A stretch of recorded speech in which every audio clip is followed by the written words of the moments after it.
Coleman Hughes, it's incredibly good of you to join us on a very sensitive but incredibly important topic, Black Lives Matters. You've recently, you're a jazz musician, a well-established public intellectual in America. You've written for the New York Times, itself a very interesting entity these days. You've written for the Wall Street Journal, for Quillette. You host your own podcasts. And I'd have to say you're very brave and you're committed to data and rational argument. So thank you again for your time. We hear this term systemic racism bandied around a great deal now.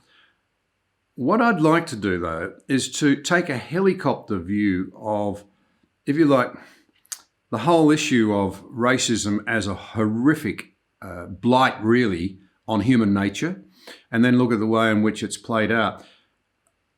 The reality is that the cruelty and the dreadful thing called slavery has been a constant battle throughout human history. And when you stop and think of just how ugly the African slave trade was, you can see the origins of some of the terrible tensions in America. That was systemic racism. That was the idea that one man could buy and sell another man or women and children as though they were goods and chattels. Gradually, particularly in America, in Britain, with very courageous leadership from people like Wilberforce and so forth, that was wound back. The trade itself was abolished, and then slavery from 1807 through to 1833. Then in America, you had a terrible civil war fought over it. Nonetheless, systemic racism might have been ended in the sense that slavery was stopped. But what happened in Southern America was appalling, right up until the civil rights movement of the 1960s. To what extent is systemic racism a realistic term that means anything today? So, yeah, systemic racism is a term that is very confusing, and I'm not sure it's necessary. It's a term that didn't exist before 1967, when the book Black Power was written by Stokely Carmichael and Charles Hamilton. And they came up with this distinction between institutional racism, as they called it then, and individual racism. Individual racism is, it pertains to some stuff you just alluded to, a member of the Ku Klux Klan, lynching a black person, as it happened frequently in the South around the turn of the century. That's what they called individual racism. But they wanted to carve out a kind of racism that was more subtle, that was less violent, that pertained to things like a real estate agent steering a prospective homeowner into a black neighborhood rather than a white neighborhood, or a banker who would only lend to whites rather than blacks. That's what they meant in 1967 when they coined the term institutional racism. So on that definition, institutional racism still exists, and it should absolutely be opposed in the strongest possible terms with anti-discrimination law and just cultural norms. At the same time, I think there's less of it now than there ever has been in American history. So, and the other part of this is that that phrase gets used in different ways. So a lot of times what people mean by systemic racism nowadays is not what they meant 50 years ago, which is just a kind of subtle racial bias that is, less than violent, but still important. A lot of what people mean by it now is any kind of departure from statistical equality in terms of income, wealth, incarceration, and so forth. So anything, if in America, black people are 14% of the population, but less than 14% of some desirable sector of society, that people call that gap systemic racism. That's a very naive notion because it doesn't take into account all of the many ways in which uh, different groups of people are different, like have different levels of education, live in different parts of the country, different cultures, and to expect this kind of perfectly equal world measured by group averages, I think is naive and dangerous. But that's part of what people mean by systemic racism today. So, if I understand you correctly, I think we're on the same page here. The systemic racism might be useful if you were to say, pose the question, are the laws of the land in themselves racially discriminatory, as they were plainly when slavery was allowed for, when it was impossible for people in the South to vote fairly in elections? As recently as the 1960s, as I understand it, it could be very difficult to get a license to vote. So there's that sort of institutionalized racism. And then it has its origins, of course, in the attitudes of the heart, if I can put it that way, the way people regard one another. I've always been astounded at our capacity for hatred, and not always between racial groups, of course, just the ability of one human being to dehumanize another human being is an astonishing and a terrible thing. It comes, though, from the heart, I would have thought, rather than from the law of the land. So on the, if you like, the legal side of it, it seems that tremendous progress has been made. Nobody would deny that racism in terms of people's attitudes still exists, and it will exist while ever human beings fail, if you like, to be sincerely thoughtful and reasonable towards other human beings. Yeah, I like that distinction you make. It's very helpful. So legalized racism ended in roughly 1967. We could quibble about the date, but within a decade of the late 60s, legally sanctioned racism, that is, racist laws, ceased to exist.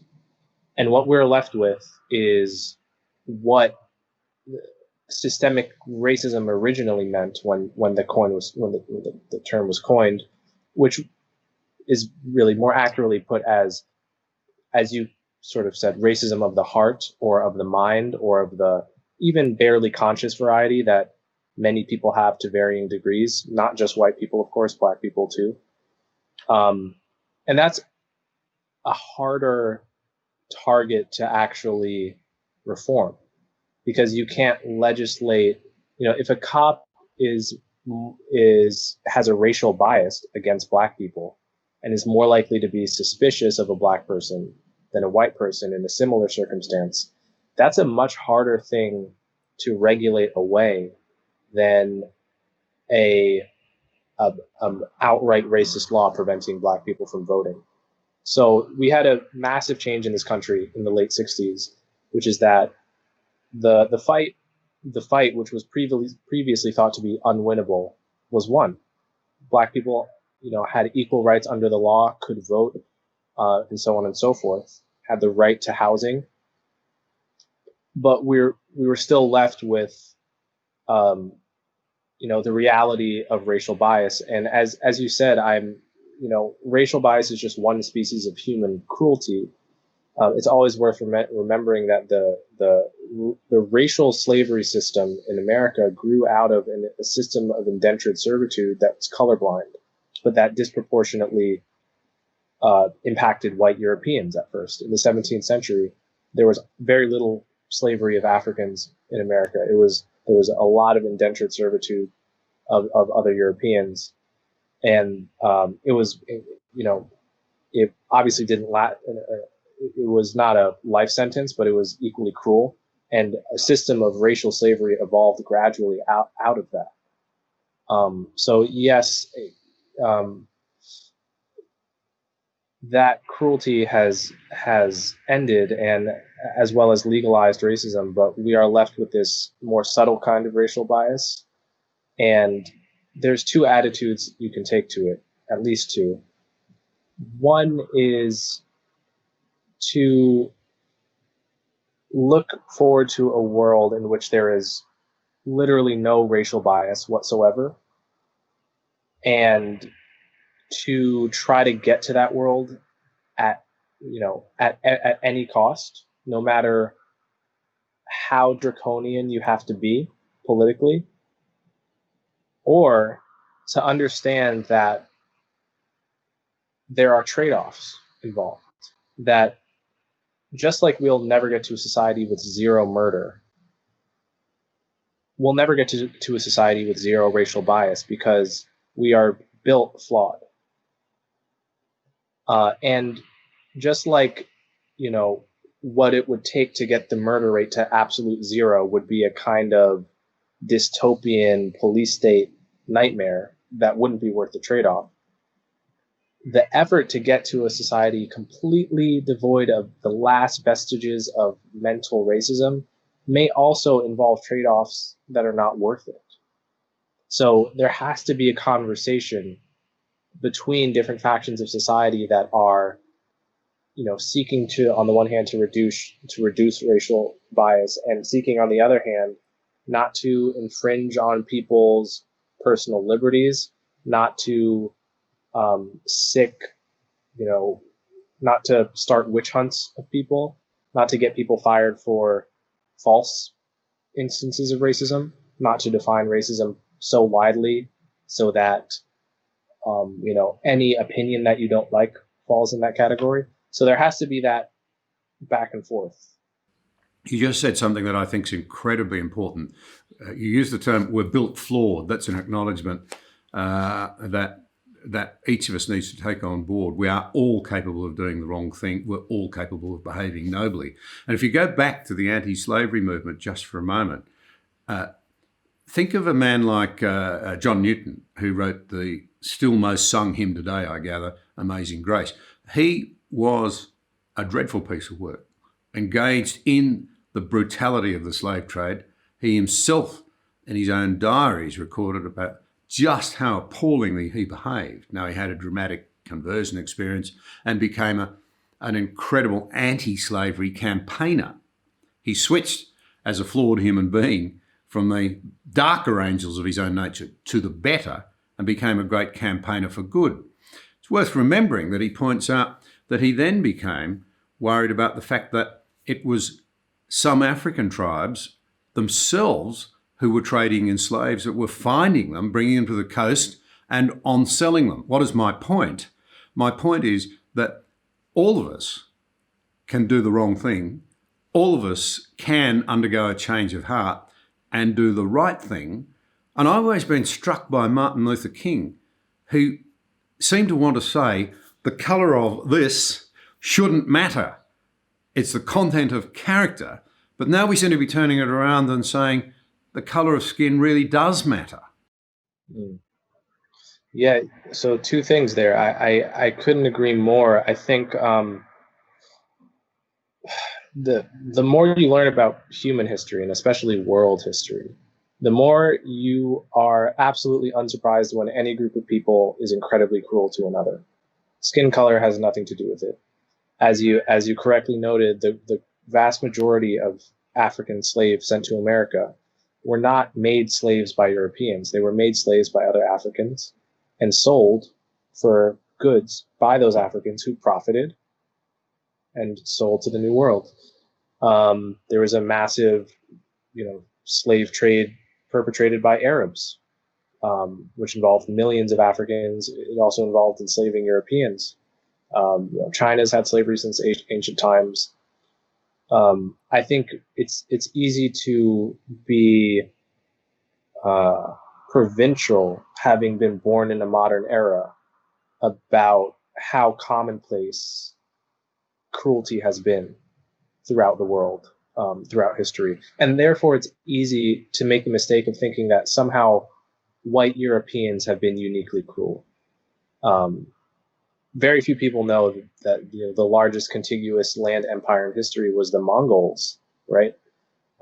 They had almost as much, the only larger empire was the British, and all of this, the conquest, whether it was the Aztecs or African nations or the Mongols or the British, they were all cruel, and we can quibble about which ones were crueler, but I think that's missing the point. The fundamental principle that is important is that, as you noted, we are all capable of enormous cruelty, and we have to have some kind of universal moral principles that discourage cruelty, regardless of whether that cruelty is directed at people of one skin color or another, regardless of whether it's justified in the name um, of making up for history, of compensating for history. We have to have a principle that recognizes the human being as a fundamental and valuable unit in him or herself that does not take into account their skin color. One of the things that dismays me is that we now know there are more slaves on Earth today than there have ever been in the past. As a percentage of global population, it's probably much lower than in the worst days of the African slave trade and indeed the Middle Eastern slave trade and Chinese. But it's an estimated 45 to 50 million slaves today, and I find almost no community activity and uprising about that. There's some, but nowhere near enough. So nothing's changed. We are still capable of treating one another just as inhumanely as ever. Yeah, well, yeah, absolutely. I don't really know what can be done. I think in some African countries, like Mauritania, I've heard they have a problem with slavery. I'm not sure what can be done by us about that, what the UN can be doing about it, but that's definitely a conversation. There is something a little bit grotesque about the level of interest people have in slavery that happened hundreds of years ago without sort of acknowledging the slavery that exists today. There is something I always find a little bizarre about that. And the other thing that's concerning is that it seems as though it can be fashionable to tackle a problem in some area and to blow it out of all proportions while you ignore a much more serious problem where there is systemic evil, to use a term, somewhere else. It's as though some people matter and some people matter less and can even be airbrushed out of public consciousness. We need, I think, to be able to walk and chew gum at the same time. But to come back to the next thing I wanted to ask you about, it does seem to me, and I'm not for a moment denying the problem, I think it really matters, and I'm not trying to trivialise it or airbrush out the challenges that people might face in yours or my society. Certainly in Aboriginal communities in Australia, there are many challenges. I just think we misdiagnose them and we often remove agency. That's the worst and most patronising thing you can do of all in my country. But as I understand it, African Americans on the sort of socio and economic scales have been doing better since the 60s. About the time Martin Luther King was active, perhaps a third of African Americans were middle class on middle class incomes. It's probably closer to 60% now. So there's a trend line there, as I understand it, correct me if I'm wrong, that is not all bad. No, I would go even further. It's hard to find a trend line that starts in 1960 and ends in 2020 that isn't good. Basically, all the trend lines are good with regard to wealth, health, income, even well, I'll just say that for now. But the problem is that people don't look at it that way, in the media especially. What people do, rather than compare Black Americans today to Black Americans 50 years ago, is compare Black Americans today to white Americans today. And so they don't see any progress. A common statistic, for example, is that 100 years ago, Black people had 1/10 the wealth of white people on average. And that's still true today. So in their minds, they'll say, well, actually, no progress has happened because Black people still have 1/10 the wealth that white people have. Of course, the math there can be read any number of ways. Black people are enormously, much, much, much wealthier than we were 50 or 100 years ago. So it all matters what your benchmark is. If you compare white Americans to Asian Americans, you actually find white Americans on the losing end of that income disparity, and that incarceration disparity, and virtually any disparity. So the benchmark you choose ends up determining the attitude you have towards whether progress has been made. Now, I personally think that the benchmark you choose matters, that there's a proper benchmark to choose and an improper benchmark to choose. Ultimately, what we care about is what we want to see is every generation doing better than the last one. I think that is a realistic goal, and it's a goal that doesn't require this unhealthy comparing between groups that have completely different histories and ought not be compared to each other, in my opinion.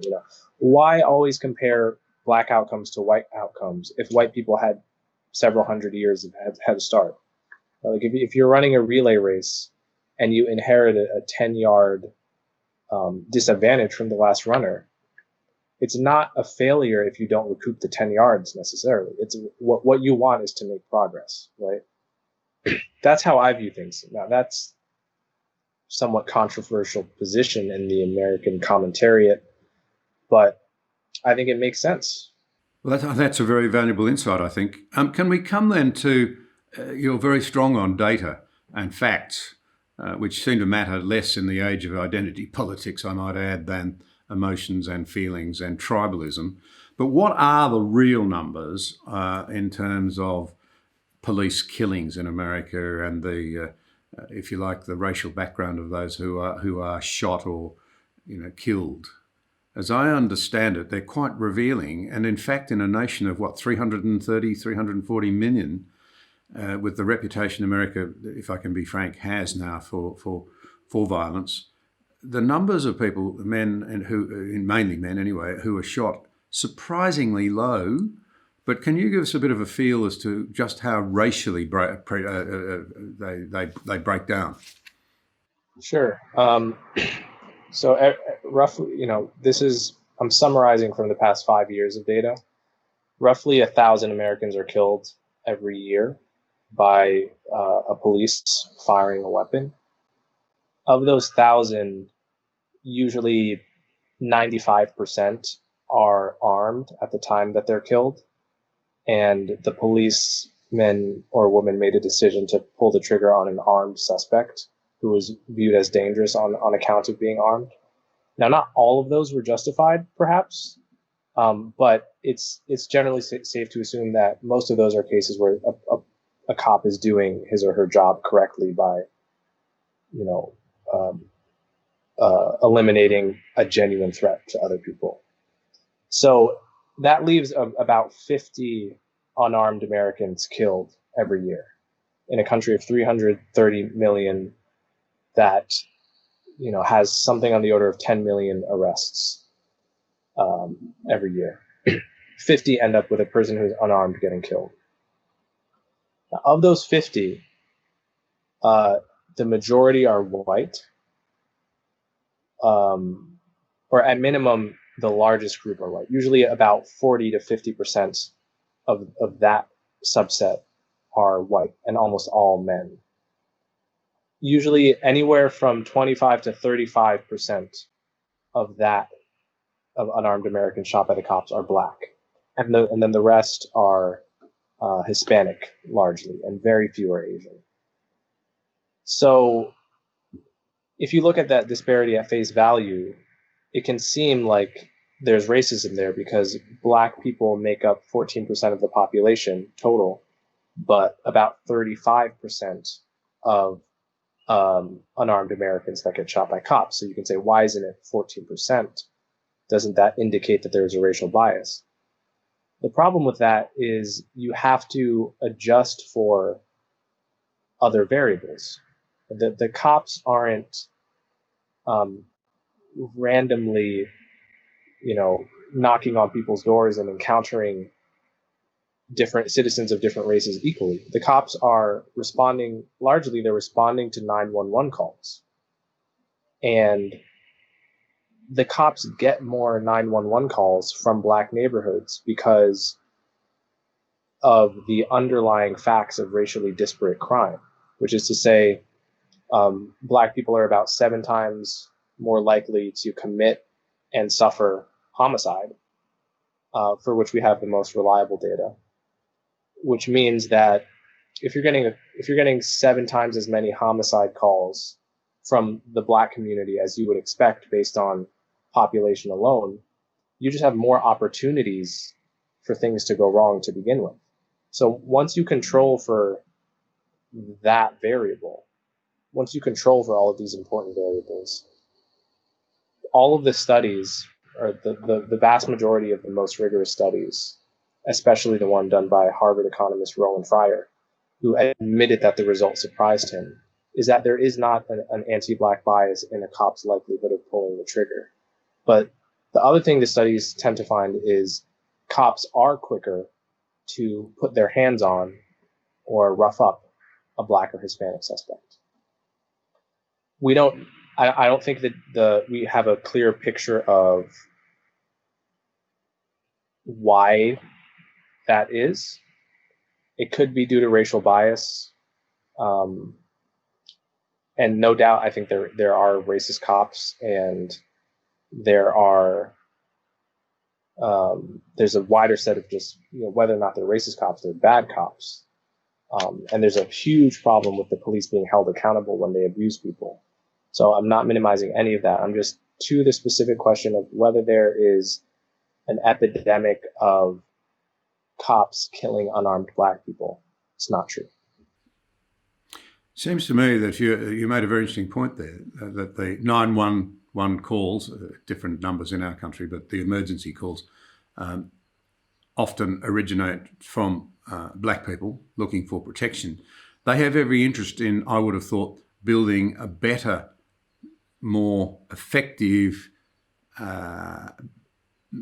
more wisely trained and educated, if you like, police force, rather than deconstructing a police force, which is obviously the objective of a lot of white elites who are arguing, it seems in your country, for depolicing.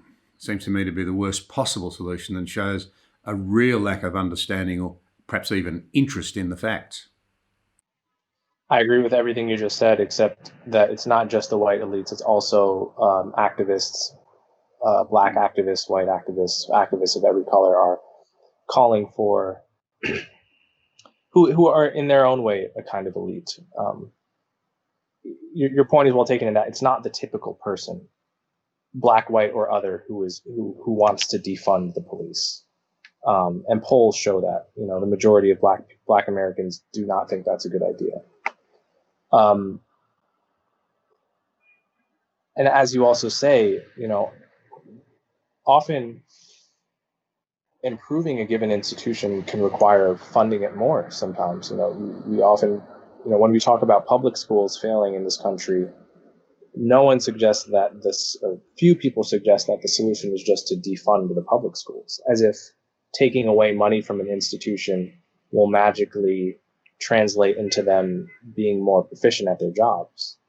Often it's the case that police officers in America are undertrained. Often it's the case that they're overworked. Both of those problems potentially call for more funding, not less. So again, I don't ever mean to minimize the abuses which exist and the fundamental accountability problem. That is to say, in America, if you're a cop, it is extremely hard to get punished for anything you do, short of shooting someone while they're lying face down in the back. Short of that, it is extremely difficult to face consequences for anything. And that goes whether the victim of the cop is white, Black, purple, or whatever. So that's a problem. And we have to find a way to fix that without going too far and making it impossible for cops to do their job. That is a genuinely tough problem. Anyone who says there's a simple answer is selling you snake oil. Period. It's just a tough thing. I can really accept what you're saying there. But I think that my biggest takeout would be the worst way to approach this problem is to simply ruthlessly attack the police as an unwanted evil. That's simply, we're all human. They'll just turn inward on themselves and become defensive. You've got to start with an attitude that says, we need policing, it's an honourable profession, how do we fix the problems, rather than we want to get rid of you because you're all a pack of, Stalinists. No, it's true. I mean, I've attended many of the protests in New York and Washington, D.C., and the rhetoric is, I don't, can I curse on your show? Yeah. Go ahead. I'm just to faithfully describe the rhetoric. NYPD suck my dick is one of the main chants. And people would get in the police's face and flip them off, and almost you can feel them almost hoping for a fight. Some of them. Yeah. Most of the protesters don't do this. Most of the protesters discourage it. But there's a minority within them who love provoking the cops, getting up close to their face, almost spitting in their face, and using profanity like that. Whether or not a lot of these cops, by the way, are Black and Hispanic in New York. Like half the cops in the city are Black and Hispanic. So, yes, pretty tough for them. Yes, it's a strange situation to be in, to be a Black police officer that is hearing, it's the one situation where a white person, it's acceptable on the American left for a white person to say something horrible to a Black person, as if the Black person happens to be a cop. It's the only time they'll allow that kind of thing, or perhaps like a Black conservative. But if we want, we need police to be an attractive profession.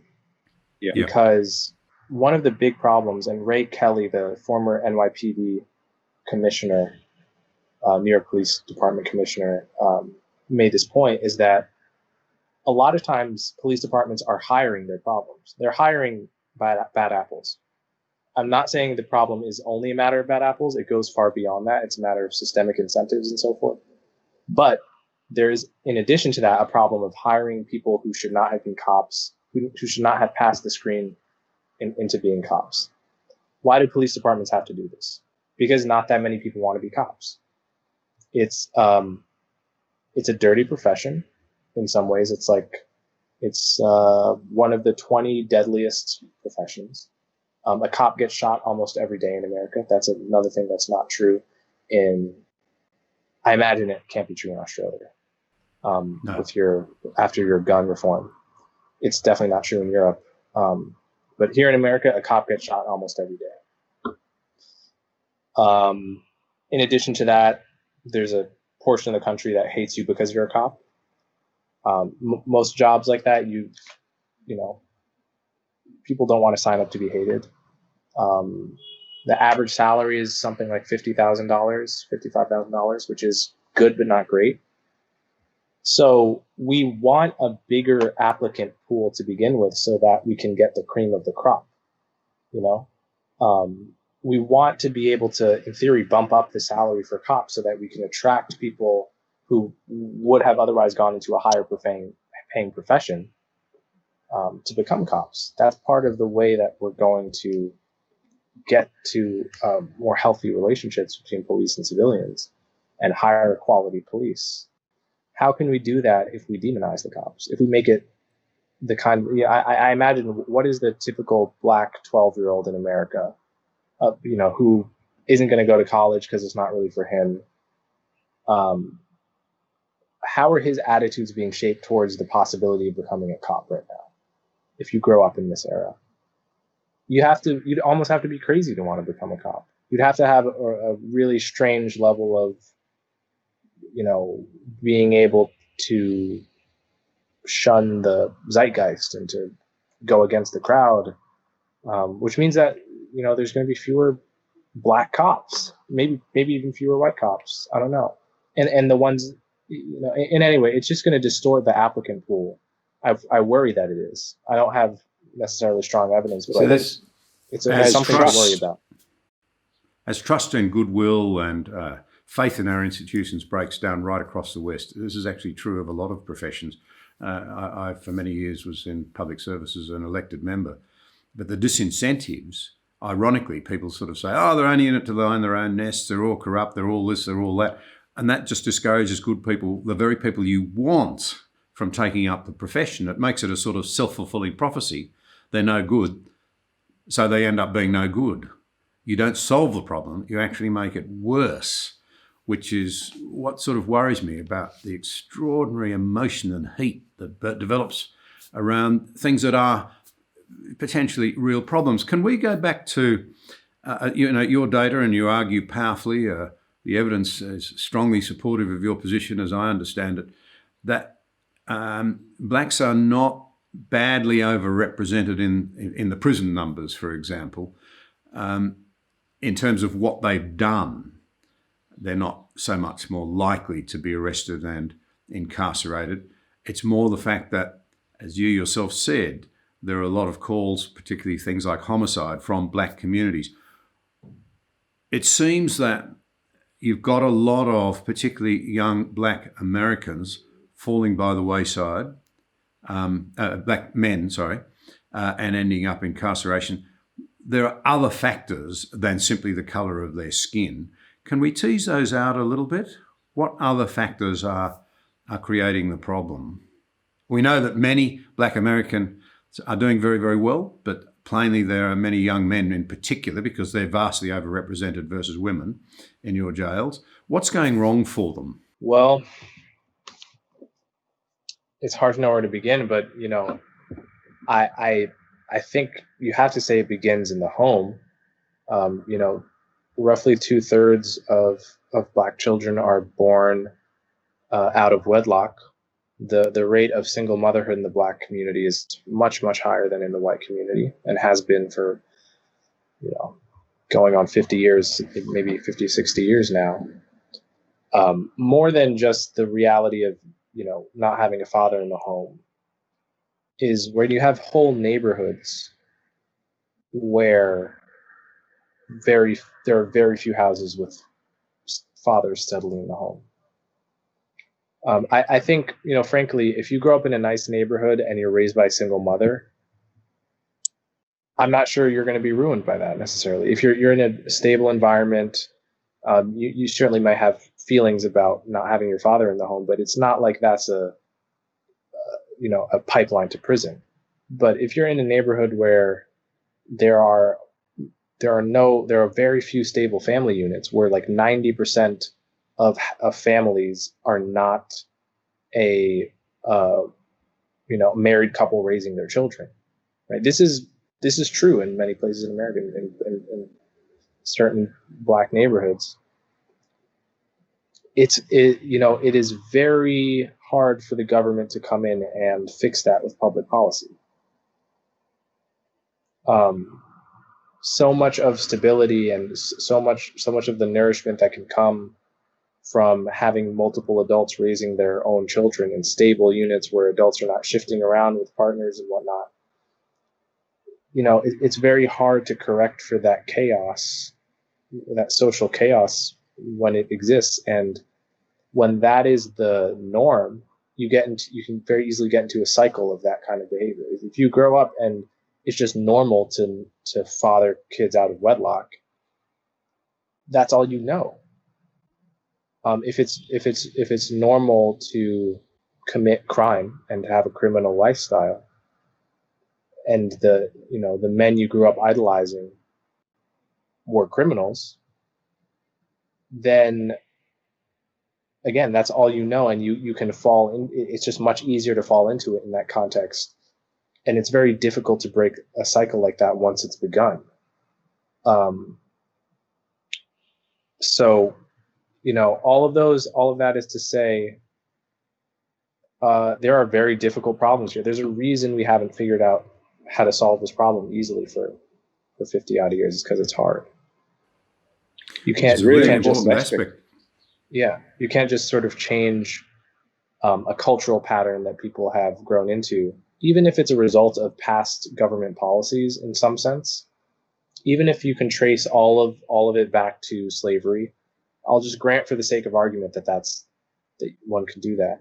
It's still difficult to fix a problem that has become a cultural problem and that has become a cycle of poverty with government programs. It's difficult, and it's not confined to the Black community. Although there's a big difference in degree, we've also seen this increasingly happening in rural white communities as well over the past 20, 30 years.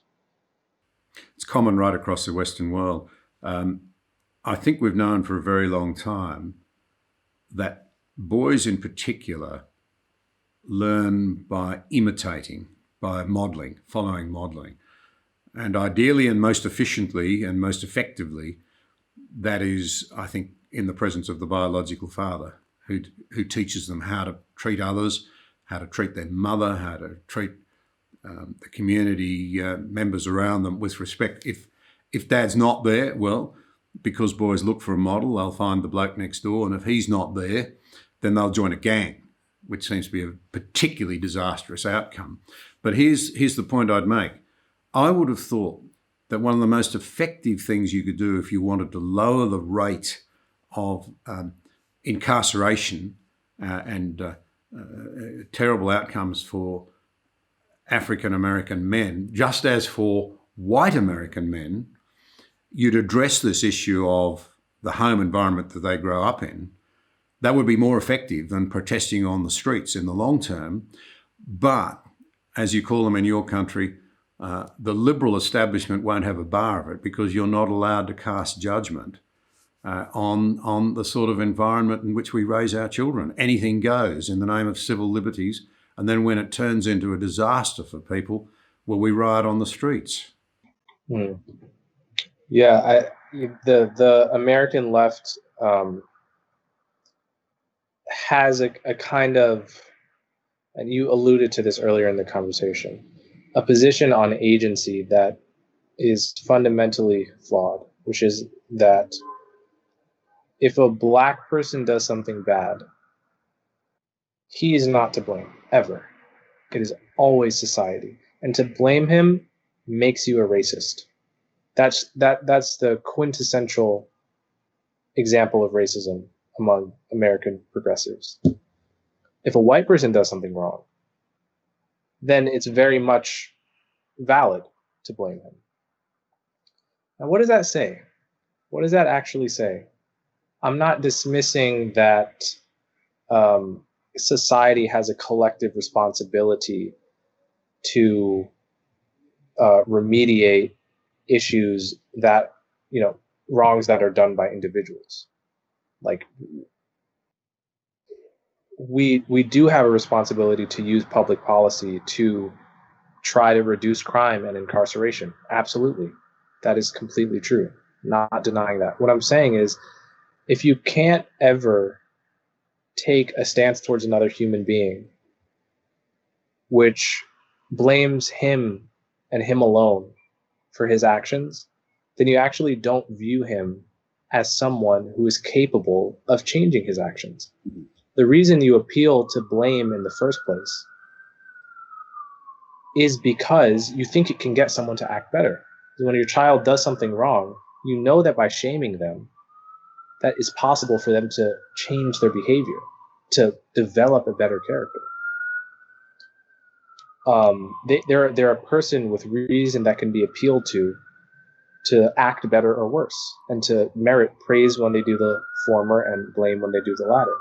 Now, if you're saying nothing a Black person does, if he ends up in prison because he murdered someone,